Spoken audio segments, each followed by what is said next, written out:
মেহমানদের জন্য কি কি রান্না বাড়া হয়েছিল সেটাই আপনাদের সাথে শেয়ার করব। ঈদের পরে বাবার বাড়িতে গিয়েছিলাম, আর যাওয়ার পরেই মেহমান আসছিল, তাদের জন্য সব আয়োজন, সাথে আমরাও খাওয়া দাওয়া করেছি। তো সবাইকে আসসালামু আলাইকুম। সকালবেলায় আব্বা বাজার থেকে মুরগি আর অনেক বড় কাতলা মাছ নিয়ে আসছে, আর কাতলা মাছটাই আমি এখন হচ্ছে ভেজে রান্না করব। আর এখানে মা হচ্ছে হাতে মাখিয়ে রাইস কুকারে পোলাও রান্না করতেছে। আর এখানে আমি মাছটা ভালোভাবে ভেজে রান্না করব, ভুনা করব। মাছটা টমেটো দিয়ে তারপরে হচ্ছে ভুনা করে নেব। আর প্রায় রান্নায় আমি রান্না করছি। মেহমান বলতে আমার ফুপিরা আসছিল, আর আমার আঙ্কেল বলছিল যে আমার হাতে রান্না খাবি, তাই আমি রান্না বাড়া করতেছিলাম। তো যাই হোক, এখানে আমার হচ্ছে মাছ একবার ভেজে নিয়ে আমি উঠিয়ে নিব। তো আলাদা বাসনে না ভরিয়ে আমি কড়াইয়ের মধ্যে সব ঢেলে তারপরে ভাজাগুলো উঠিয়ে নিয়েছি। আর এখানে মাছ ফাইনালি ভাজা হয়ে গেছে। আর এখানে আমি হচ্ছে মাছ ভুনার জন্য পেঁয়াজ দিয়ে তারপরে সব রকম মশলা দিয়ে ভালোভাবে কষিয়ে নিব।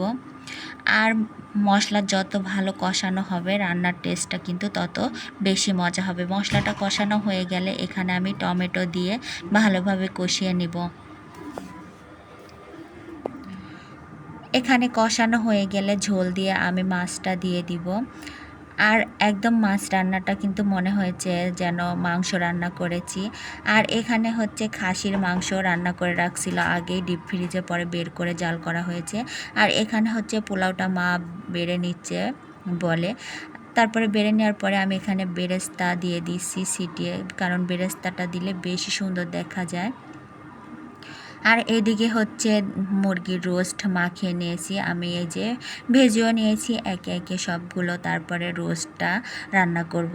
আর রোস্টটা খেতে কিন্তু ভীষণ মজা হয়েছিল। আর অনেক দিন পরে ভিডিওটা দেওয়া হচ্ছে, আসলে লং ভিডিও বেশি এভাবে ছাড়াই হয় না, অনেক ঝামেলার মধ্যে থাকি। আর বিশেষ করে এডিটিং করারও ওইভাবে সময় পায় না বাচ্চা নিয়ে, এই জন্য ভাবলাম যে দেখি আজকে একটু ভিডিওটা এডিটিং করে আপনাদের মাঝে শেয়ার করি।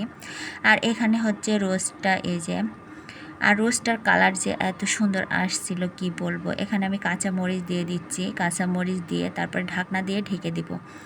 ঢাকনা দিয়ে ঢাকার পরে এই যে বলক চলে আসলে প্রায় হওয়ার নামানোর 5-10 মিনিট আগে আমি বেরেস্তা দিয়ে দিব। বেরেস্তা দিলে কিন্তু রোস্ট খেতে আরও বেশি মজা লাগে। এখানে আমি একটু চিনি দিয়ে দিচ্ছি।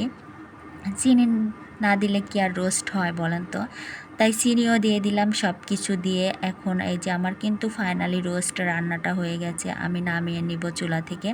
এই যে ঝোলটাও ঘন হয়ে আসছে, নামিয়ে রাখলে আর একটু ঘন হয়ে যাবে। তো এই যে ফাইনালি কিন্তু রোস্ট রান্না হয়ে গেছে। আর এখানে হচ্ছে ডিম ভেজে নিচ্ছি। আসলে ডিমটা পোলার উপর দিব, ভুনা করব না, এই জন্য শুধু ডিমটাই ভেজে নিচ্ছি। আর আজকের মতো ভিডিও এ পর্যন্ত। সবাই ভালো থাকবেন, আল্লাহ হাফেজ।